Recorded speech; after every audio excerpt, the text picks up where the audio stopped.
Look at your inbox right now. Somewhere in your chest, there is a weight that arrived the day you received that document.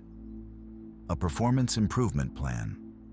4 words that manage to compress every fear you carry about your professional worth into a single institutional form. Here is what I want to ask you, and I want you to take this seriously before we go any further.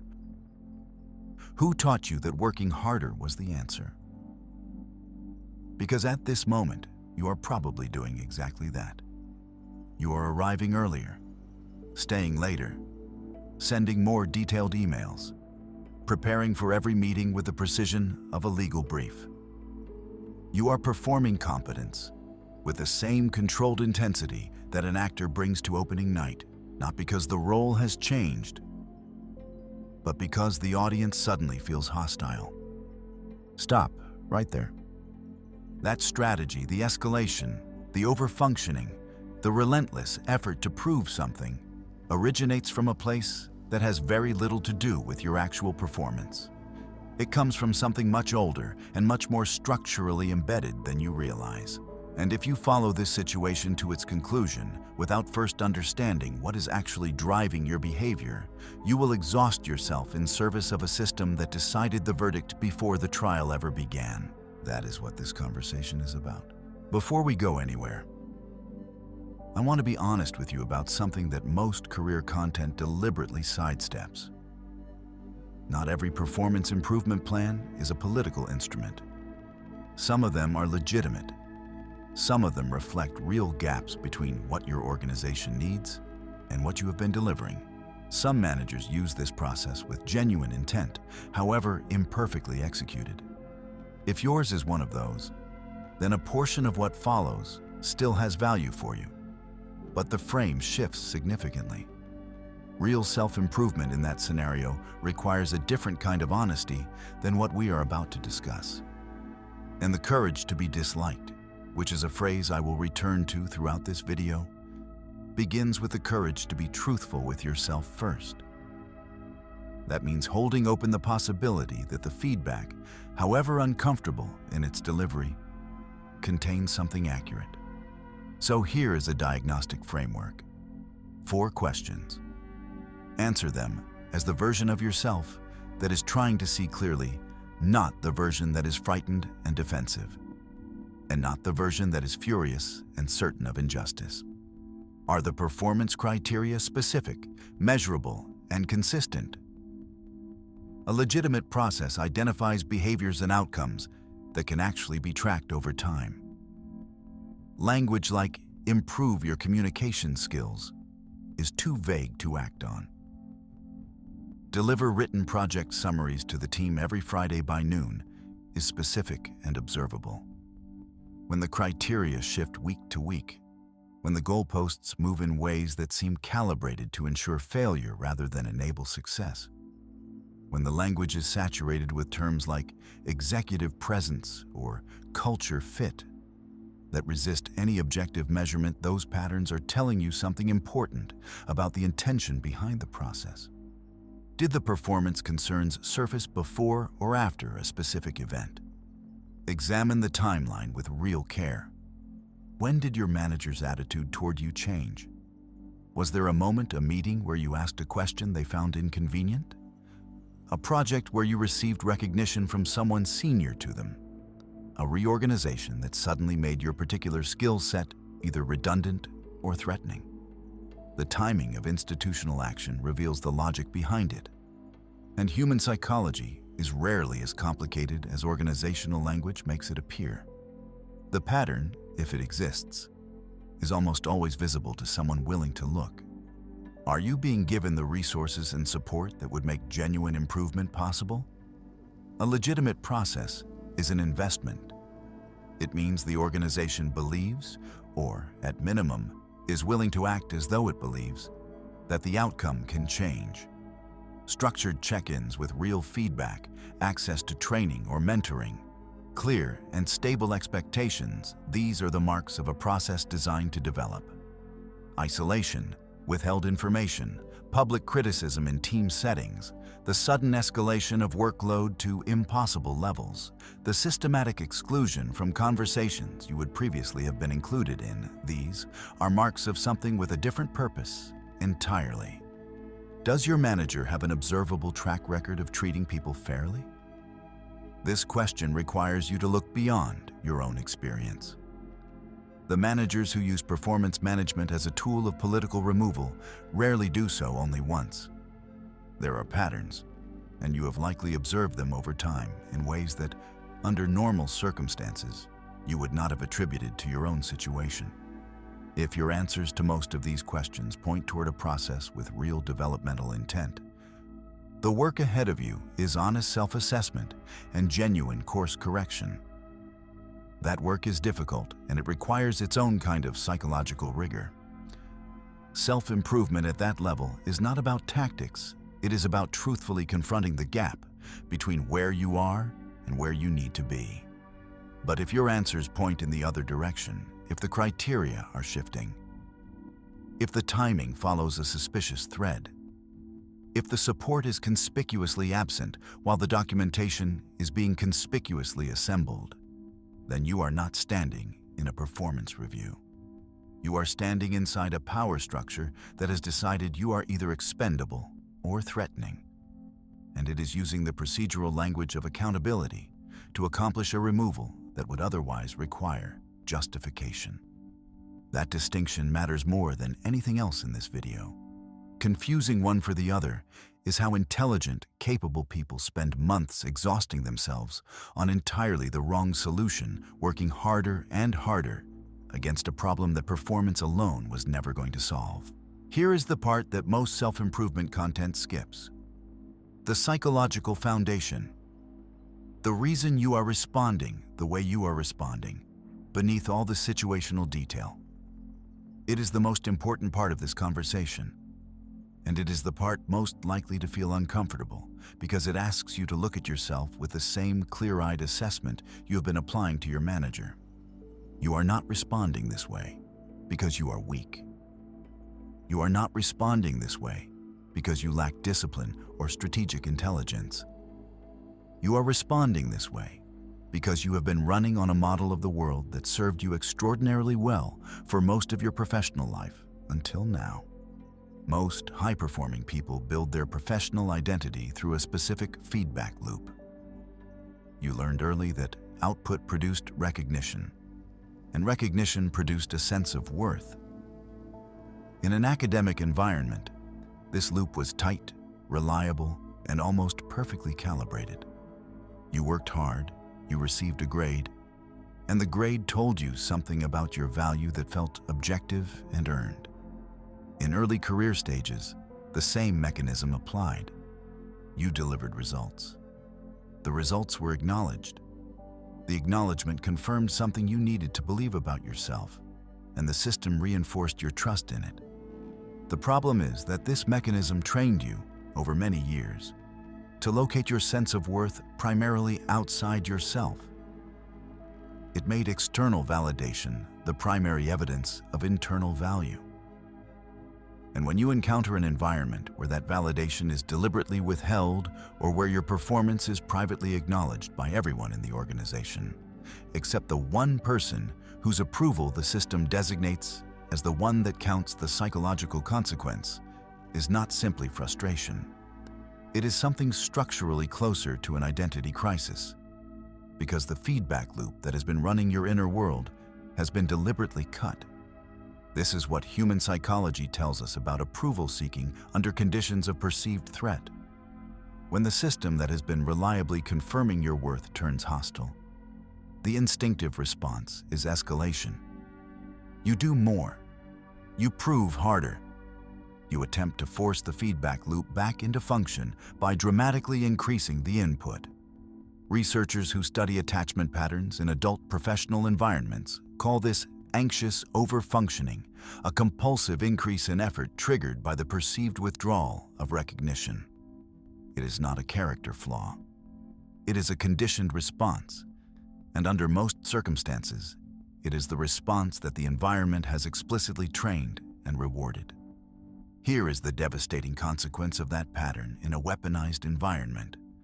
The more you overfunction, the more visible evidence you produce that you are rattled, that you are operating from fear, and crucially, that you can be managed through the strategic withholding of approval. The person applying pressure does not need to do anything more than maintain their position. Your own psychology does the rest.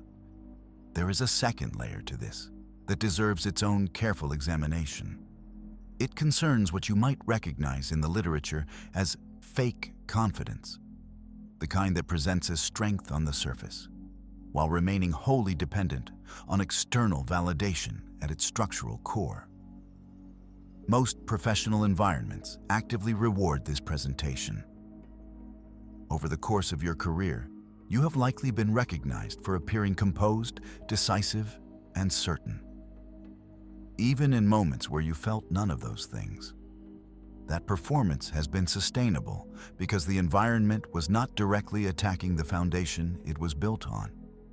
Fake confidence collapses under targeted institutional pressure because it was never built on actual sovereignty.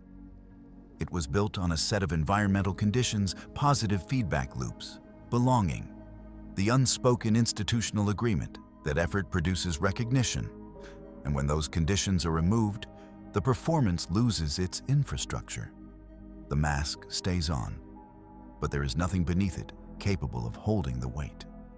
How to be confident in the genuine sense, the kind of confidence that can operate effectively in a hostile environment, that can maintain clarity under sustained pressure, that does not require the approval of its adversary to function, is a completely different psychological project.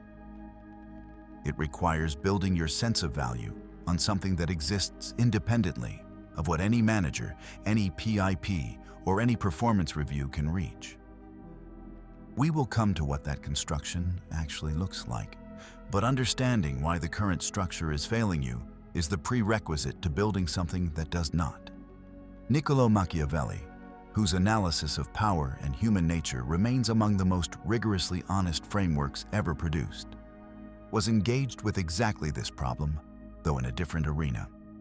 What Machiavelli described in his examination of political survival was clarity about mechanisms. His central contribution was not the endorsement of ruthlessness, as his popular reputation suggests, but the insistence that most people operate inside profound illusions about how power actually works, and that the person who sees through those illusions has access to a strategic intelligence that the person still inside them simply cannot match.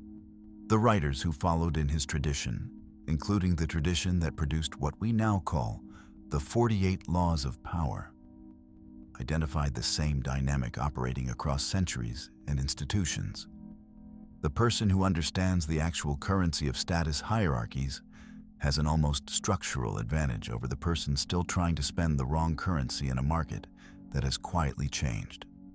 The illusion you have been operating inside is this: performance is the primary currency of survival in any professional environment. In a functional system, it is a significant currency. In a system operating from a power motive, it is nearly irrelevant as a protective mechanism, useful as a foundation, insufficient as a defense. The earlier you can accept that the rules of the game you trained for do not apply to the arena you are currently in, the earlier you can stop burning your strategic and emotional resources on a strategy the environment is designed to nullify. This is what the discipline of dark psychology, the systematic study of manipulation, coercion, and the exercise of power through indirect means, identifies as the primary vulnerability of high-integrity, high-performance professionals. The person who believes the system is fair is dramatically more vulnerable to an unfair system than the person who has already mapped its actual operating logic. Not because cynicism is a virtue, but because an accurate map of the territory is the first requirement of any successful navigation. There is a scene embedded in the oldest stories of Western civilization in Homer, in the Hebrew scriptures, in the Roman histories of a figure who realizes, mid-story, that the rules of the contest they have been playing do not apply to the arena they have actually entered. The soldier trained for honorable combat finding himself in a political ambush. The servant whose loyalty is systematically repaid with abandonment. The moment of recognition is always the same. The world I thought I was standing in operates by different logic than the world I am actually in. That recognition, in every tradition that preserves these stories, is the beginning of real strategic intelligence. And in each of those stories, the figure who survives, who does more than survive, who eventually flourishes, is the figure who can absorb that recognition without being destroyed by it, who can update the map without losing their sense of direction. That is where you are right now. If this is landing for you, hit like and subscribe. I'll be going much deeper into the psychology of workplace power, sovereignty, and the real rules of the game in everything ahead. To respond effectively to what is happening, you need to understand it at the level of the system, not just the personality of the individual applying pressure to you. Your manager may be insecure. They may be genuinely threatened by your competence. They may simply be looking for the least complicated exit ramp from a personnel decision they made privately months before any documentation was produced. All of that is likely true in some combination. And none of it is the complete picture. Michel Foucault, the French philosopher whose work on institutional power remains one of the most clarifying intellectual frameworks for understanding how organizations actually operate beneath their stated purposes, spent much of his career analyzing the mechanisms by which institutions maintain control, specifically the mechanisms that do not require direct force or even direct observation. His most famous architectural metaphor was the panopticon, a prison structure designed so that every cell is potentially visible from a central tower, but where the tower itself may be occupied or empty. The prisoners cannot know, and so they behave as though they are always being watched. The effect Foucault identified was this: the prisoners become their own guards. The surveillance does not need to be continuous or even real, it only needs to be plausible. And once the subjects of power have internalized the logic of observation, the institution can step back. The control mechanism runs on its own. A performance improvement plan is a corporate panopticon in this precise sense. The moment you receive it, you begin monitoring yourself through the eyes of the system. Every email you draft passes through a second review. Not your own editorial judgment, but the imagined judgment of whoever might be reading it as evidence against you. Every interaction in a meeting becomes a calculated performance. Every decision about how to spend your time is filtered through the question of whether it will read correctly in a formal review. The document itself does not need to do anything more than exist in your mind, because once it exists there, you do the surveillance work for the institution, often far more thoroughly than any external oversight ever could. This is why PIP is such an efficient mechanism for those who use it with a political rather than developmental intent. The more conscientious and self-aware the target, the more effectively it operates. The qualities that made you a high performer, your attention to detail, your sensitivity to feedback, your investment in how your work is perceived become, under these conditions, the mechanism of your own constraint. Pierre Bourdieu, the sociologist whose lifetime of work on class, status, and institutional power produced the concept of symbolic violence, identified the deepest layer of this dynamic. Symbolic violence, in Bourdieu's framework, is the form of power that operates through recognition rather than coercion. It is the power that is enacted when you accept the terms of an evaluation you never agreed to, when you internalize the judgment of a system whose authority you have not examined, when you feel shame about a verdict delivered by a process you would never describe as fair if you were watching it happen to someone else from the outside. The PIP causes its deepest damage not through the threat of termination, which is at least visible and concrete. It causes its deepest damage through the invitation to accept a diminished account of your value, as though it were an objective description of reality. The moment you begin defending yourself against a charge you have not questioned, the moment you start trying to improve, according to metrics you have not examined, you have already conceded the most important psychological ground. Bourdieu's insight was that the most effective power is always the power that makes its own exercise invisible. When your shame feels like yours, when your sense of inadequacy registers as a private failing rather than the product of a deliberate political strategy. The power structure has accomplished something it could never have achieved through direct confrontation. Understanding this mechanism does not neutralize the threat, but it does something strategically essential. It removes the shame. And the removal of shame is not a therapeutic luxury. It is a precondition for clear thinking. The person carrying the weight of an internalized verdict is operating at a significant cognitive disadvantage compared to the person who can examine the same situation from an unclouded position. The third dimension of this analysis operates at the level of institutional incentive, and it is the level that most explanations of workplace conflict miss entirely. The question is not why does your manager behave this way, but why does this pattern recur across organizations, across industries, across generations of management theory and cultural change?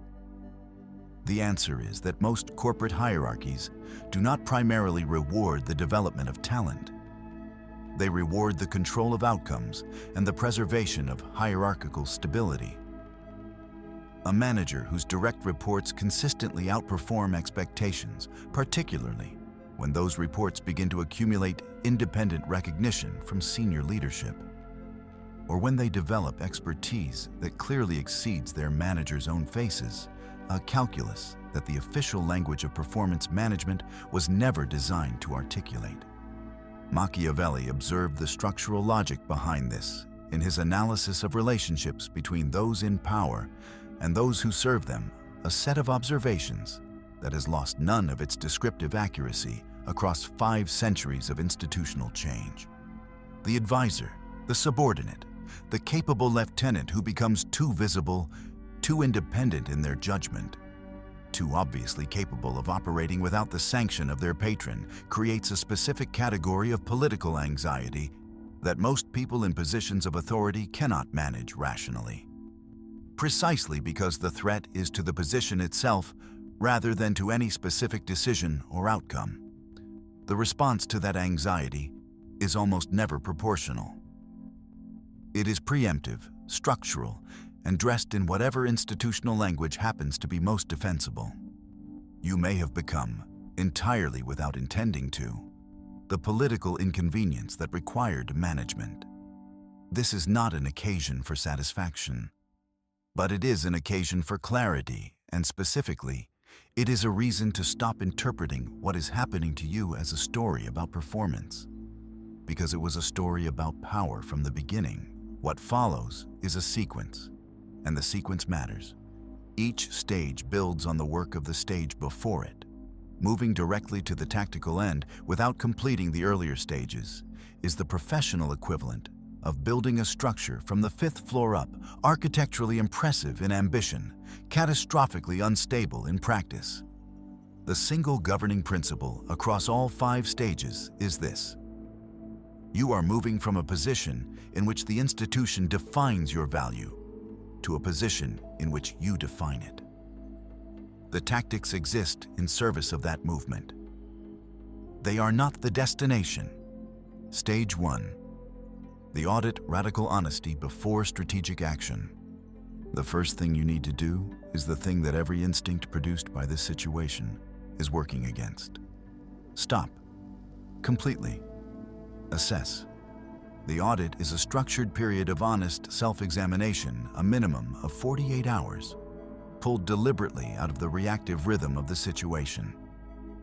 The purpose is to strip away the emotional noise and establish 3 separate factual pictures of your reality. Without all 3, you are operating on partial information, and partial information in a high-stakes environment leads to partial strategies. The first picture is the truth about your own performance.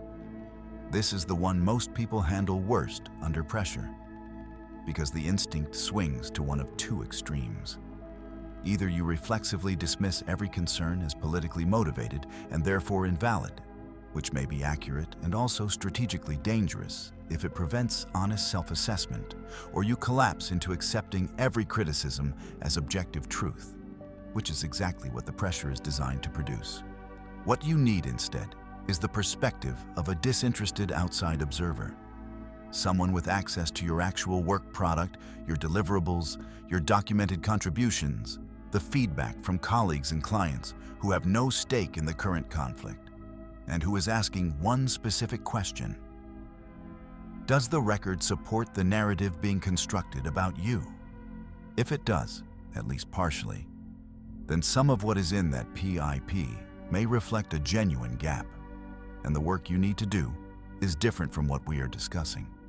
If the record does not support the narrative, if the evidence of your contribution is real, documented, and visible to anyone looking without a predetermined conclusion, then you have something more valuable than a defense. You have a foundation. The second picture is the truth about the system you are operating in. This requires the same cold-eyed assessment, applied outward rather than inward. Every organization has two sets of values: the formal values stated in official communications, and the operational values visible in the actual patterns of reward and punishment. Who gets promoted in your organization, and why?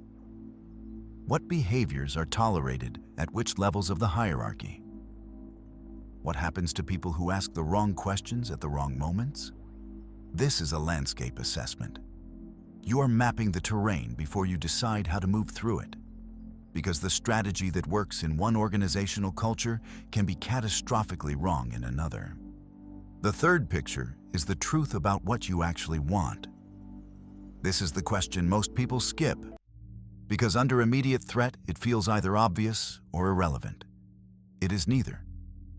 The most consequential question you can ask yourself right now is whether, if this conflict were somehow fully resolved by tomorrow and the PIP disappeared entirely, you would genuinely want to remain in this organization for the next 2 years. With the actual culture you have observed operating under pressure, with the actual management you report to, with the actual career trajectory that this environment makes available to you. Your honest answer to that question should be shaping every decision you make from this point forward, because the strategy for someone fighting to stay is different in important ways from the strategy of someone who is simply not yet ready to leave. Take the 48 hours. Do the work honestly. The audit is your first act of sovereignty, because it is the first time in this process you are gathering intelligence in service of your own clarity rather than performing for an audience. Stage 2. The detachment withdrawal of emotional supply. In the clinical literature on manipulative relationship dynamics, there is a concept called emotional supply, the ongoing provision of emotional reactions that gives the person applying pressure confirmation that the pressure is landing. In simpler terms, when you respond with visible distress, over-explanation, or escalating attempts at appeasement, you are communicating that the mechanism is working. You are providing the feedback that encourages its continuation. For a manager operating from a power motive rather than a genuine developmental intent, that feedback is functionally what they need to sustain the process.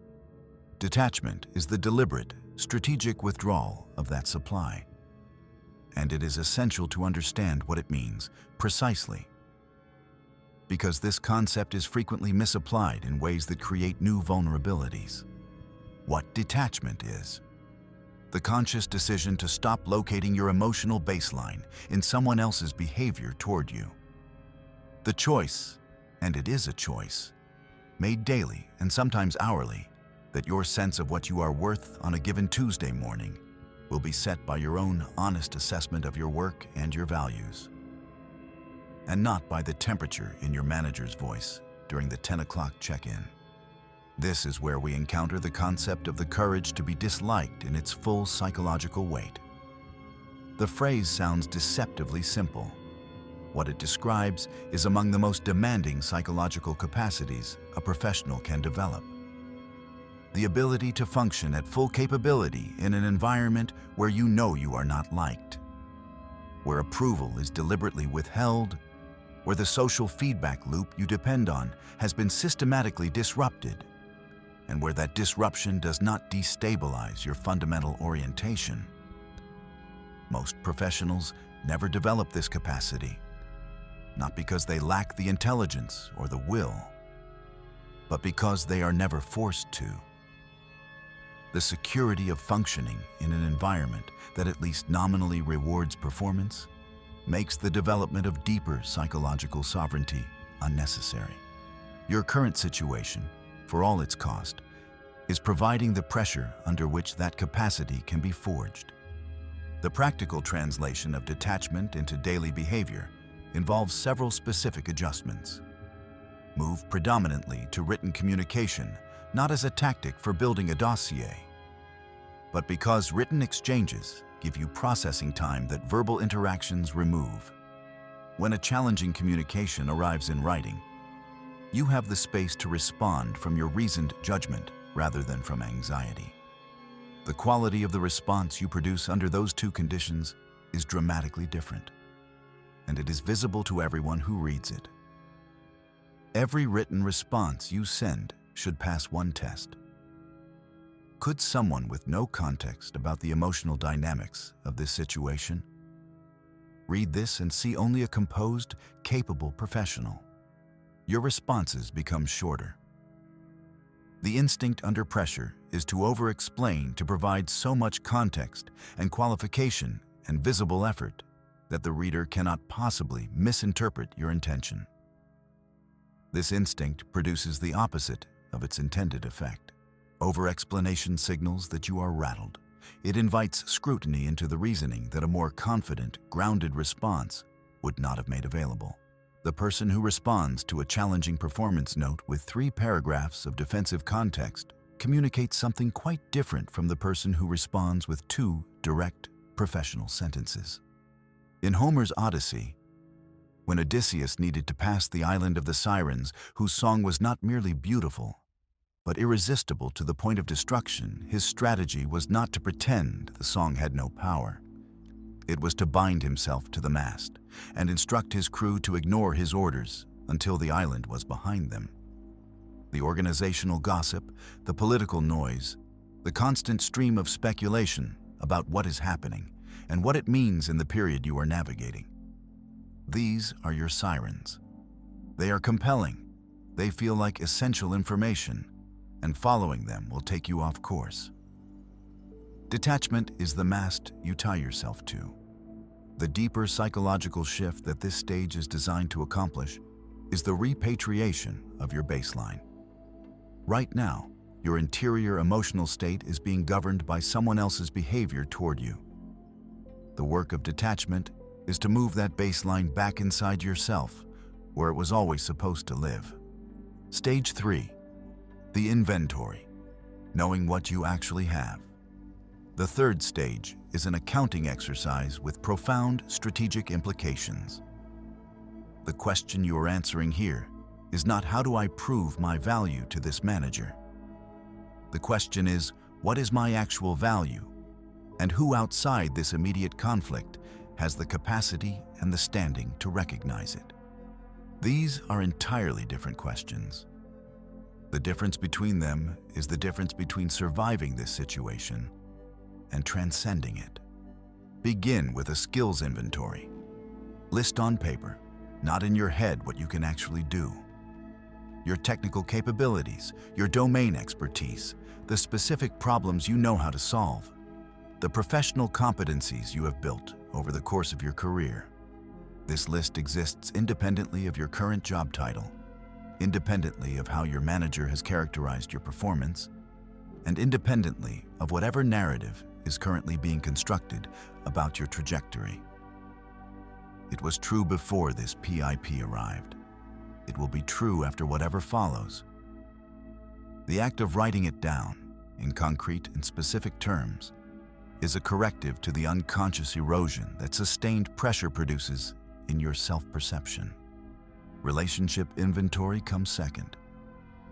Who in your professional network, both inside your current organization and, more importantly, outside it, knows your work at a level of genuine familiarity? Who has observed what you actually do over time in conditions that allowed for a real assessment? Who could speak credibly and specifically to your contribution in a context that does not implicate them in your current organizational conflict?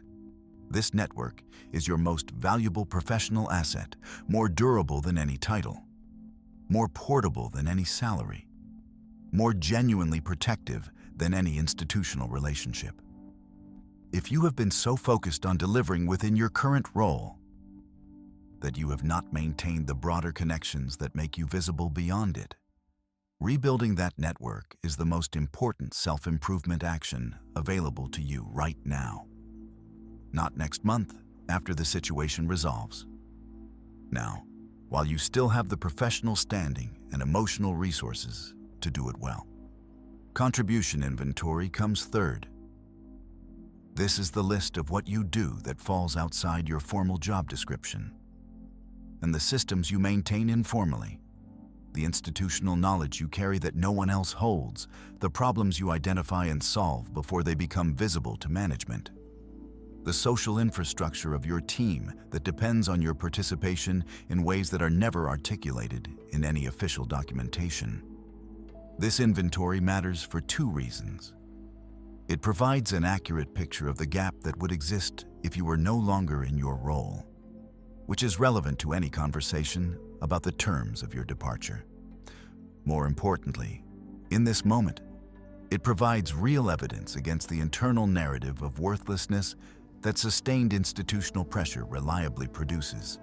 You cannot think clearly about your options when you have unconsciously absorbed the verdict that you have little to offer. The inventory, done honestly, is medicine for that absorption. The 48 Laws of Power, drawing on Machiavelli's foundational analysis and a broad catalog of historical cases, identifies what it frames as the first and perhaps most fundamental law of institutional survival. Be cautious of outshining the person above you. The law is not an endorsement of strategic self-diminishment. It is a description of a mechanism, the specific category of political threat created when a subordinate's competence becomes publicly visible in ways that generate unfavorable comparisons for those with authority over them. The inventory helps you determine honestly whether this dynamic is part of your story, and it almost certainly has implications for how you present yourself in the next environment you enter. Stage 4. The documentation building a factual record. There is a version of documentation advice that frames this entire process in terms of weaponry gathering ammunition, building a case for prosecution. That framing is understandable as a metaphor for the psychological shift from passive to active. As a practical operating principle, it produces poor decision-making because it focuses your attention on building a case against your manager rather than protecting something essential about yourself. The purpose of documentation in this context is protection and clarity. Protection means creating a factual record that would be available to you if you needed to demonstrate, in a formal setting, that the performance concerns being raised were inconsistently applied, that the timeline of management behavior suggests a pattern preceding the formal process, or that specific commitments were made and not followed through on.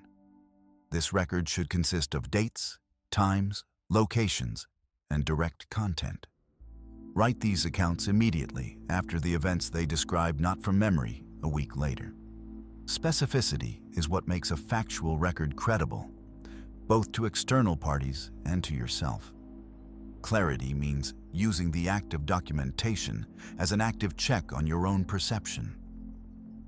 When you convert the swirling, emotionally saturated experience of a difficult conversation into a sequential, factual account, you often discover that the event is different from the story your anxiety has been constructing about it. Sometimes it is worse than you realized. Sometimes it is more ambiguous. Occasionally, it is less significant in its concrete details than it felt in the moment. Documentation keeps you anchored to what actually happened rather than to what you are afraid might be happening. And that distinction becomes increasingly important as the pressure of the situation accumulates over time. A specific note on the legal context, because this is an area where misunderstanding can direct your energy towards strategies that will not produce the outcomes you are hoping for. In the United States, the legal standard for what qualifies as a hostile work environment is substantially higher than the phrase suggests in common usage. The legal definition requires behavior that is severe or pervasive, and that is connected to a protected characteristic under federal or state law: race, gender, age, religion, national origin, disability, and related categories. A manager who is difficult, politically motivated, or even demonstrably unfair does not automatically create legal liability under this framework. Understanding this precisely is important because it prevents you from investing resources in a legal strategy that may not apply to your situation, while directing your attention to the documentation that would actually matter if a protected characteristic is genuinely involved. This is not discouraging information. It is clarifying information. And clarity, at this stage, is the resource you most need to conserve and develop. Stage 5. The exit strategy: deciding on your own terms. Every stage of this sequence has been preparation for this one. The audit gave you a clear picture of your actual situation. The detachment reclaimed your emotional baseline. The inventory established what you genuinely have. The documentation provided protection. The exit strategy is where those resources converge into action. The first thing the exit strategy requires is an acknowledgement that sounds counterintuitive under these conditions, but is both psychologically and strategically accurate. You cannot negotiate from a position of real strength until you have genuinely accepted that leaving is an option. Most people approaching a PIP from a place of fear are, unconsciously, treating their current position as the only position. The psychological architecture of the situation, the identity investment in the role, the financial dependencies, the sunk cost of years committed to a particular organization and a particular trajectory conspires to make the possibility of departure feel like catastrophe. And that sense of catastrophe is precisely what removes your leverage. You are not negotiating with options. You are negotiating as someone who cannot afford to walk away. And skilled institutional actors read that posture accurately and respond to it accordingly. Seneca, writing in his Epistulae Morales nearly 2,000 years ago, described this structural dynamic with a precision that has not been improved upon since. The person who does not fear loss operates from a category of freedom that the person desperately protecting what they have simply cannot access. Seneca was writing in the context of Stoic philosophy and the cultivation of virtue. But the structural principle maps exactly onto the dynamics of any high-stakes institutional negotiation. Your fear of losing the job is the largest single obstacle to your ability to respond effectively to the threat it represents. Activating your exit strategy does not mean you are surrendering. It means you are removing the condition of desperation that has been governing your choices. When you have a job search in motion, a network being activated, at minimum, a conversation or two with someone outside your organization about what is available, you are no longer operating from a position of zero alternatives. And the difference in how you carry yourself, how you respond to management interactions, how you approach every formal conversation about your performance is tangible and visible to anyone paying attention. Consider 3 scenarios and the approach each one requires. When you want to remain in the organization and the PIP appears weaponized, request a formal meeting with HR to document a clarification of the PIP's success criteria. Frame this not as a complaint or a challenge, but as a demonstration of your commitment to the process. The record this creates has value regardless of the content of the conversation, because it establishes a baseline against which subsequent events can be measured simultaneously. And this is the part most people resist most strongly. Begin your job search immediately. An active job search, even one that does not produce an offer you intend to accept, changes your fundamental psychological position in every conversation you have inside your current organization. When you want to leave and you want to negotiate the terms, this path requires preparation, patience, and a consultation with an employment attorney before any significant action. The leverage you have is real, and it is specific. It depends on your documentation, on the institutional interest in avoiding formal complaints, and on your ability to maintain composed, factual professionalism throughout the process. Every departure from that composure weakens your position. Every piece of clear documentation strengthens it. When you have decided that leaving without negotiation is the right choice, this is a legitimate decision, and in some circumstances, it is the wisest one. The calculus is personal, and it is simple. What is remaining in this environment, costing you in terms of your psychological integrity, your sense of your own worth, and the time you could be spending building something that actually uses what you have? There is a version of strategic retreat that has nothing to do with defeat. David, in the oldest of the Hebrew narratives, did not remain in Saul's court attempting to earn the recognition of a king who had decided to destroy him. He left. He spent years in difficult and uncertain territory, and he emerged from that period with a depth of character and a breadth of capability that no amount of strategic maneuvering inside Saul's court could ever have produced. The willingness to leave genuinely, not as a performance of leverage, but as an actual option you have made your peace with, is the source of the most durable professional power available to you in this situation. And it cannot be manufactured. It can only be built through the audit and the inventory, and the honest confrontation with what you actually want. You have been carrying something heavy. The document is part of it. The professional threat is part of it. But the heaviest thing is older than this situation, and more personal than any institutional conflict, the weight of having built your professional sense of worth on a foundation that required the approval of systems to hold its shape. The PIP did not create that dependency. What it did was apply enough sustained pressure to the structure to make visible exactly where it was built, on borrowed ground. This is what genuine self-improvement looks like at the level of psychology, as opposed to the level of performance. The acquisition of new skills matters. The development of better habits matters. But those gains are built on sand if the deeper foundation, your sense of what you are worth and where that worth lies, remains dependent on the endorsement of institutions that were never designed to protect it. How to be confident in the sense that actually holds under pressure, the kind of confidence that can maintain its orientation when the organizational ground shifts, when the approval is withheld, when the system turns its evaluative machinery in your direction, is a question about architecture, not tactics. It is a question about where you have placed the foundation of your sense of value, and whether that location is one that the storms of institutional politics can reach.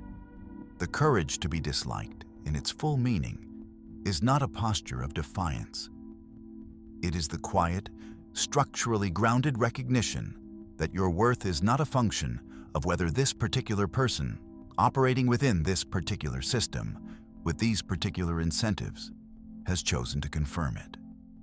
It is the capacity to operate at full professional capability in an environment where approval is not available, and where that absence, however uncomfortable, does not touch the core. Dark psychology, as a field of study, identifies the fundamental vulnerability of high-integrity professionals. They are most susceptible to the mechanisms of institutional manipulation precisely because their belief in fairness makes them slow to recognize an environment that has quietly abandoned it. The cultivation of sovereignty, real sovereignty, not the performance of it, is the structural corrective to that vulnerability. And it cannot be accomplished through tactics alone. It has to be built from the inside out, through the kind of honest, rigorous self-examination that most people only undertake when circumstances leave them no alternative. Here are 3 questions to carry forward. Take them seriously, not as further occasion for anxiety, but as honest measurements of where you are actually standing. If your manager sent you a message of genuine praise tomorrow, if they reversed the narrative completely, acknowledged your contribution publicly, and endorsed your performance in writing, would you feel significantly different about your own value? If the honest answer is yes, if there would be a meaningful lift in your internal sense of worth that tells you something precise about where your foundation is still located. This is not a reason for self-judgment. It is a map of the work that remains. Do you have at least one person in your professional world genuinely outside your current organization who knows your work at a level of real familiarity and who could speak to your competence independently of anything that is currently happening? If the answer is no, that is your most important first action. Not a tactic within your current situation, but the structural work of building the network that makes you genuinely less vulnerable to the next version of this dynamic whenever and wherever it appears. If this job ended on Friday, not by your choice, not on your terms, what is the first concrete, specific thing you would do on Monday morning? This is not about catastrophizing. It is about measuring the distance between where you are and where you need to be. The person who has a clear, actionable answer to that question is in a fundamentally different position than the person for whom the question produces only paralysis. The work of closing that gap is the most important professional work available to you right now, and it has nothing to do with your manager. The world does not need more people working relentlessly under conditions that are consuming rather than developing them. It has an abundance of that. What is genuinely scarce, what the most consequential people in any field have always understood and cultivated, is the self-knowledge to recognize when an institution is extracting your value rather than building on it, and the grounded clarity to respond from a place that the institution's judgment, favorable or unfavorable, simply cannot reach. Your silence, from this point forward, is the silence of someone who has stopped requiring the argument to confirm what they already know. That shift, quiet, invisible to everyone watching from the outside, built from the work of honest self-examination rather than from the performance of strength, is the beginning of the only kind of power that genuinely lasts.